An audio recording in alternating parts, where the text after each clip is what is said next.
Hi, my name is Cynthia, and this is my initial reaction questionnaire. When I think of the term phrase dual language learner,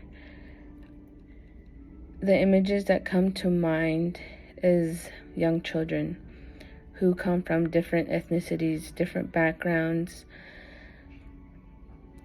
who come from, different locations. Some of them might be from rural communities, some of them might be from suburbs. When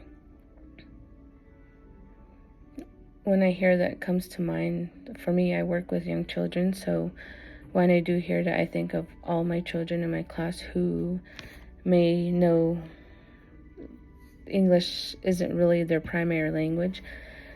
I think about where they come from, what family structure they have, their family environment at home, and the language that is spoken at home that they may not hear here. Some of the challenges I think dual language learners experience in early childhood settings would be not understanding this English language. Like, for example, I do have a child in my class who, when he first started, he only spoke Spanish and understood Spanish. So I think one of the challenges that they face is the language barrier. So majority of the time they will run into a teacher who's not bilingual. And that's one of the challenges that we ECE educators do face at times, is the language barrier. Some of us are only able to speak the English language. Some of us can speak English, Spanish. Some of us can speak more than 3 different languages, which is good. But majority of the time we are faced with the language barrier. And some of the challenges that I think DDLs experience is, most of the time I feel like educators might not take the time to make sure that they're understanding what is being taught, making sure, they understand the words in a story, they understand how the letters in their name, when you combine them, they do create a word, which is their name. They also face not being able to understand that the language and the alphabet do have beginning sounds. They face not understanding how syllables work and how words can be broken down, and if you combine those broken parts into one, the sounds that it makes together create a new word. But I think one of the biggest challenges for them is the language barrier, because sometimes English isn't their primary language. Like I was saying earlier, I do have a child in here that only spoke Spanish. So it was very hard for him to understand what what we were learning throughout the day and some of the conversations we were having. He was having a very hard time, especially, interacting with other kids who their primary language was English and they could not speak Spanish, so they couldn't really communicate with him. So communication is another challenges that they experience in their early childhood settings. And also, another challenge that we do face in supporting dual language learners is not really knowing where the child comes from or what language is spoken at home. Sometimes parents forget to share that, or we don't really take the responsibility of asking parents, okay, is English the primary language, or is another language the primary language? And if so, share with us what languages are spoken more at home, so that we could incorporate that in the classroom with them, and just work with them on that.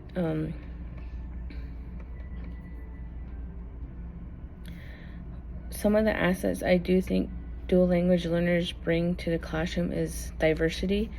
some of the kids in the classroom may not have heard, like, for example, English, or for me, in my classroom, I am Native American, so I do speak some of my language, which is Navajo. So any chance I get with my kids, I do count with them in Navajo during our circle time, so that kind of exposes them to a different language besides counting in English and Spanish. I think it's good that we expose children to different types of languages so that they know that, not everyone speaks English, or not everyone speaks Spanish, or there's different types of languages out there, and some of them, not some of them, but all of them are different. All of them kind of sound funny to them because they've never heard it, but it exposes them to different languages, and sparks their curiosity and gets them intrigued, and maybe possibly learning how to speak that language, or picking up little phrases there, and that helps them build their language and vocabulary a little bit more, so where they can go home and share, like, hey mom, I learned how to say one in Navajo, or I know how to count in Spanish. And it ultimately brings a lot of diversity to the classroom, which is great, and which is a positive thing. And we love to bring diversity into classrooms and to the lives of children because they learn a lot from it. Should dual language learners be taught their first language in English or both? And for me personally, I think dual language learners should be taught in both languages, their language that they're spoken at home and English. I think it's very important that they're taught in both languages. But like I said, we do face that challenges of teachers not being bilingual or knowing how to speak the language. So if I had the luxury of having a teacher who spoke multiple languages with me every day, and she was helping me translate and exposing the kids to more different languages, that would be wonderful. But I do believe that they should be taught in English and their home language, because like I said, we love the diversity. It's a great way for kids to expand their vocabulary, pick up on languages, so that hopefully when they get older, they become bilingual. For me as a teacher, I do my best to learn the languages of my kids in my classroom.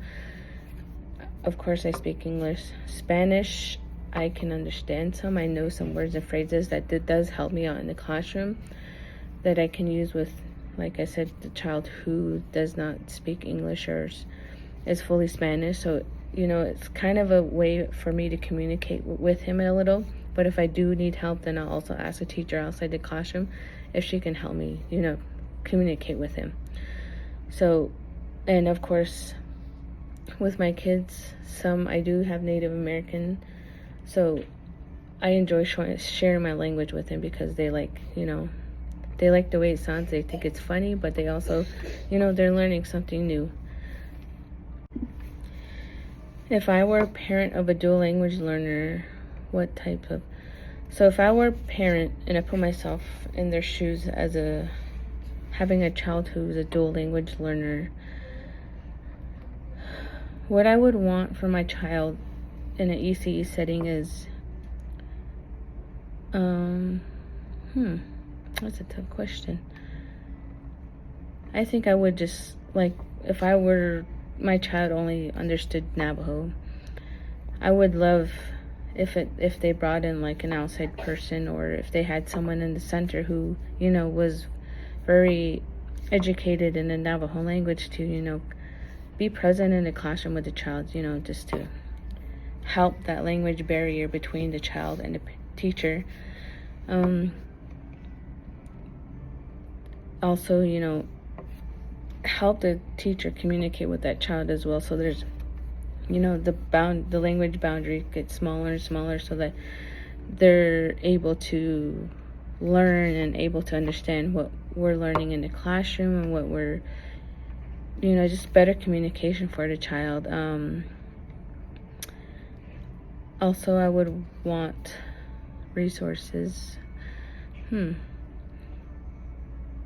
As a parent of a dual language learner, I would love to see, the classroom incorporating different materials in the language that the child spoken, like books, if they had books in Spanish, if they had music playing in Spanish, or the sight words were in English and Spanish, so that the child can, while he can identify the Spanish word, he can also try to work with, saying and learning the English part of it.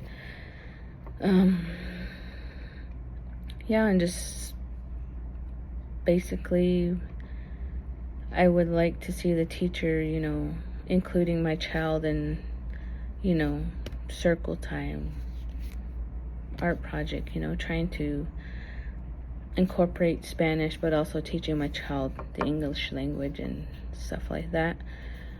What are some strategies or resources do you think should be present in instruction to help dual language learners?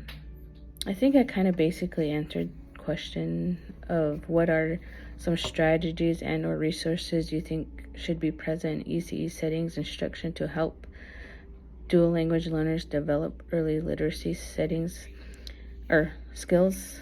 Like I said, incorporating books in different languages, incorporating music in different languages, bringing in someone who is very educated in different languages, and just trying to communicate, have meaningful conversations with the kids, and helping or letting the identifying certain objects in the class in a different language and say, oh, okay, this is a block, and block in Spanish is, and say the Spanish word for block, or okay,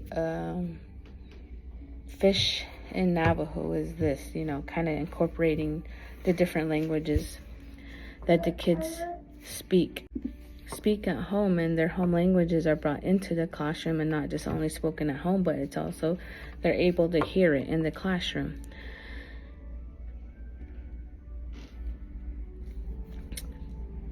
When I think about assessments that we do have in a classroom,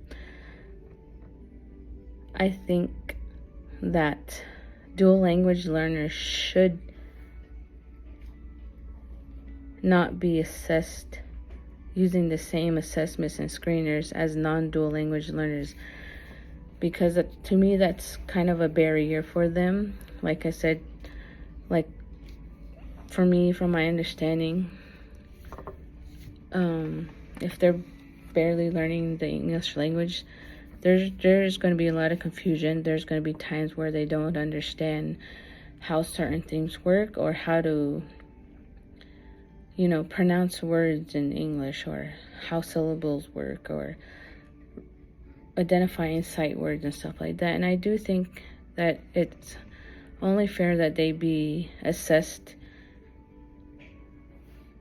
in the way that they're more comfortable in being assessed, and being assessed to where they're able to understand, and because that will show you what the child knows, instead of this not assessing them the same way you would assess a dual language learner, because more than likely they're not gonna really show what they know or stuff like that. And I think that they should be screened in whatever language they're more comfortable in doing.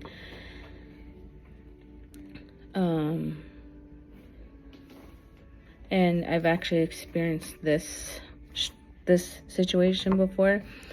I had a child in my class who was only Spanish speaking, and I tried to assess him in his alphabet knowledge, his shapes, his colors, but there was that language barrier that made it very hard for him to understand what I was asking him.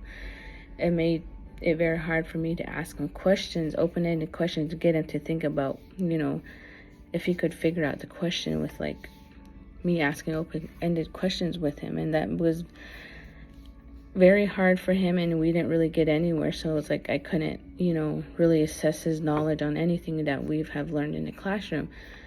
And so I think it would be only fair that, that we do assess kids in the language that their primary language that they can understand and be more communicative in.